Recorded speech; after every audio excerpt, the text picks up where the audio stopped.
So Charlamagne the God from the Breakfast Club pressed Vice President Kamala Harris on quite a few issues on this awkward, quote unquote, audio town hall. Let's talk about it.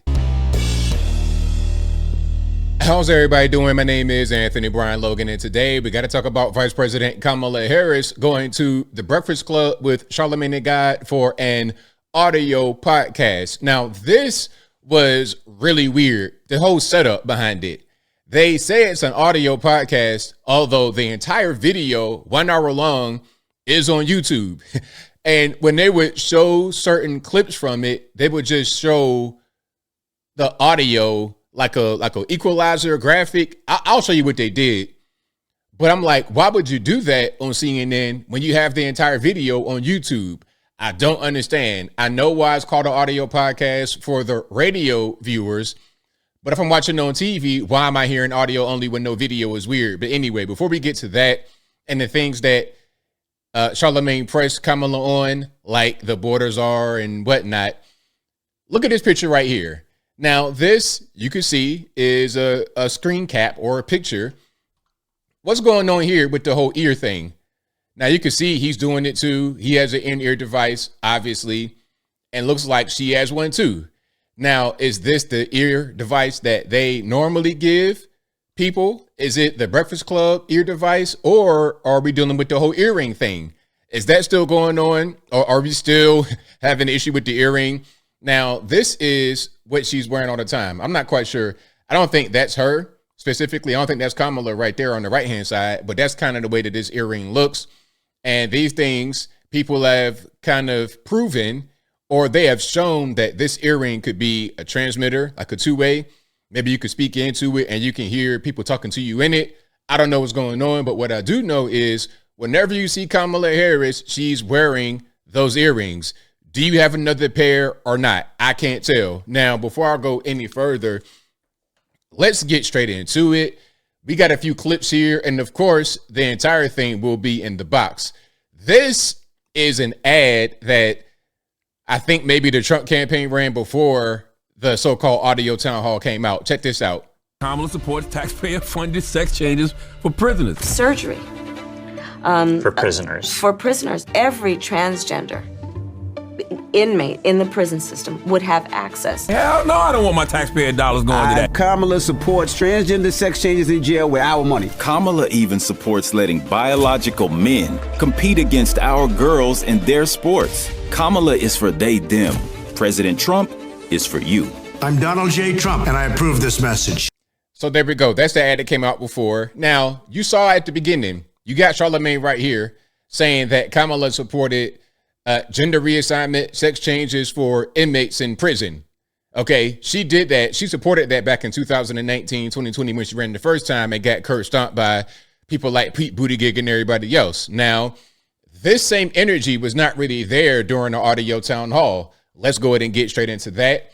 Here's the first thing, a question from the audience. My question for Kamala is, why are we, and I say we because my tax dollars is sending the money, why are we sending money to other countries when we desperately need it in our own country for homeless, housing, resources, for whatever?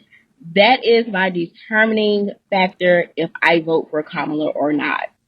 That's one of the reasons the America First rhetoric resonates, because nobody in America would complain about where money was going if American citizens' everyday needs were being met. So what do you say to that? We can do it all, and we do. So first of all, I maintain very strongly America should never pull ourselves away from our responsibility as a world leader. And that is in the best interest of our national security and each one of us as Americans and our standing in the world. Question. Okay, maybe there was more to the actual answer, but hey, we're going to be a world leader, all this, that, and the third. I'm not really a big fan of that. Let's keep on going here. Now, here's where Charlamagne, big bad guy in the beginning, talking crazy about Kamala in the right way, saying that she is for gender reassignment surgery for prisoners. Now, here he is calling Trump's campaign about fascism. The other is about fascism. Why can't we just say it? Yes, we can say that. Yeah. The other Okay, so I mean, I don't know what's going on with that. It's kind of weird. He's all over the place. Sometimes he'll say things that I like, and sometimes say things that I don't like, and it doesn't really make any sense. Now, to get back to the whole audio town hall thing, when they showed this on CNN, they showed this. You see the picture with just them. It's a static picture. Maybe they got the little EQs on the side moving up and down. Why not just show the video? I don't understand. Do you not have the rights to it? Are they trying to be funny with it? I don't get it. It's weird. But doesn't the Biden administration have to take some blame for the border, though? A lot of the blame? Because, I mean, the first 3 years, y'all did get a lot of things wrong with the border. No, Charlamagne, within hours of being inaugurated, the first bill we passed before we did the Inflation Reduction Act, before we did the Bipartisan Infrastructure Act, before we did the Safer Communities Act to deal with gun violence, first thing we dropped was a bill to fix the broken immigration system. But Well, if that's what you want to hang your hat on, Ms. Harris, it looks like you guys broke it. We can say that it was imperfect and it had problems before because it always has been an issue, but it was nothing like what you guys have done.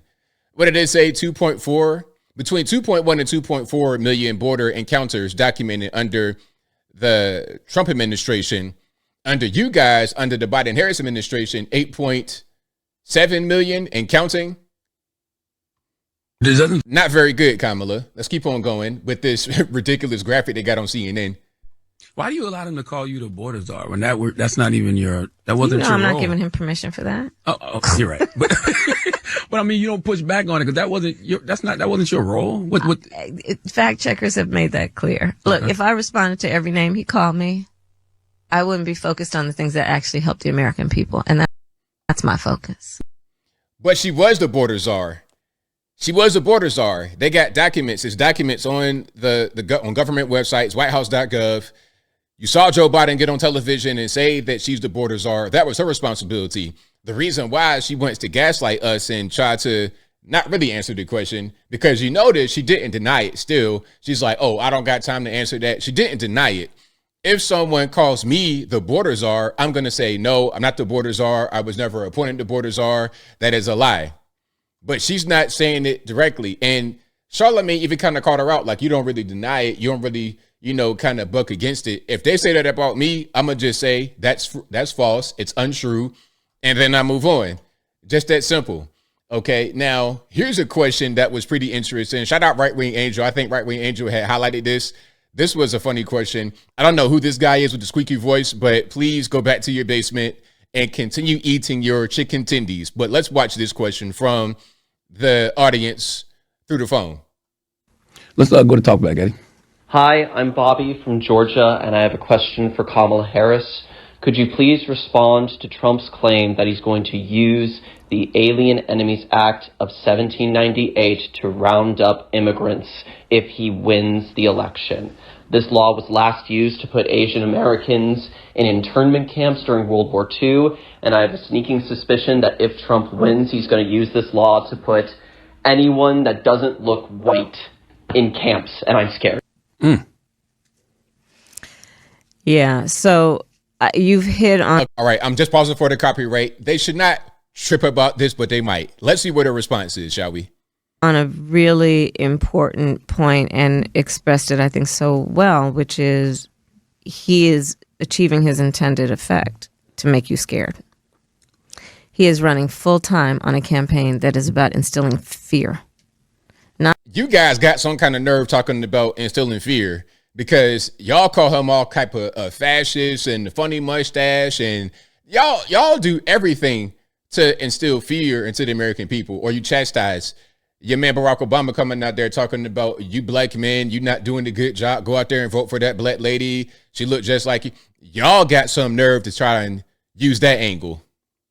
Not about hope, not about optimism, not about the future, but about fear. And so this is yet another example. Look what he did in saying that those legal immigrants in Springfield, Ohio, are causing problems, and everybody knows it. And when you say legal immigrants, you're saying that very loosely, because let's be clear, these are not citizens.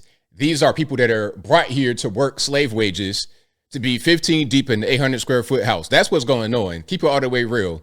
And they come from third world countries. They don't got no English, and they're not really being acclimated into American culture. The people that bring them here don't care about how they're able to get along with people. All they care about is getting their money.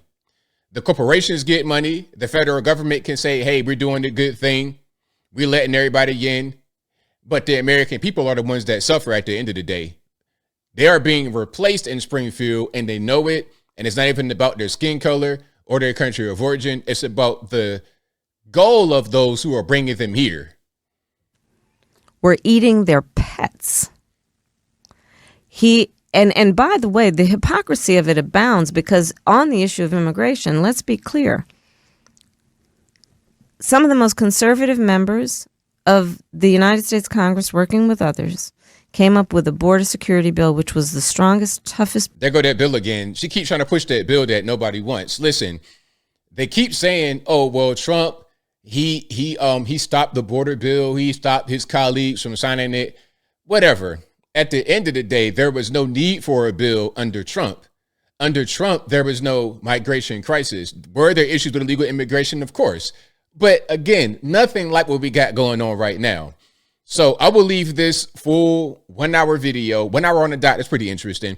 I will leave this full 1 hour video in the box if you, for some reason, want to watch it on your own and get all the full context. But as I close, I want to say this. Hey, Kamala, we're not feeling you. The audio town hall, video town hall, whatever you want to do is not working. You might as well just stop trying to get the black vote. You might as well stop trying to go to these urban spaces. You're doing this in the 0 hour in the last minute because y'all realize that you're polling so low. They expect us. Let me just be clear. Let me just say this very clearly so you hear me well.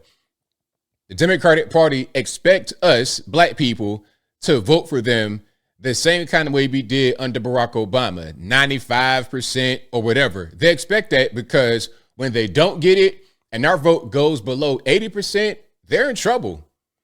This reliable, loyal bloc is no longer reliable and loyal, and they're in shambles. Now they try to come with this whole black mom or, black dad waving the finger. It's not going to work. We're grown people. We're successful. We're intelligent. We're educated. The old days of trying to keep the slaves uneducated so we don't know anything and we don't know what's going on in the country, those days are over with. It's 2024, and your methods are simply not working. But I think I'll leave that right there for now. And what say you? What's your take on this quote unquote audio town hall, although there's a full video? I don't know why they were marketed like that. People are weird, but whatever your thoughts are, let me know in the comments below. You guys know where I'm at. Kamala, it's not going to work. I can't wait, quite frankly, until November the 5th, because at that point, you can just go ahead and go back to wherever you came from. Go back to California, go back to Canada, go back to the Indian subcontinent, hang up with your pawpaw and them. Do that, because what you're doing now, this whole campaign ultimately will be unsuccessful, and it's going to be unsuccessful in a dramatic way. But whatever your thoughts are, please let me know in the comments below. And that's all I got to say for this video. If you like what you heard, please comment, rate, share, and subscribe. Peace.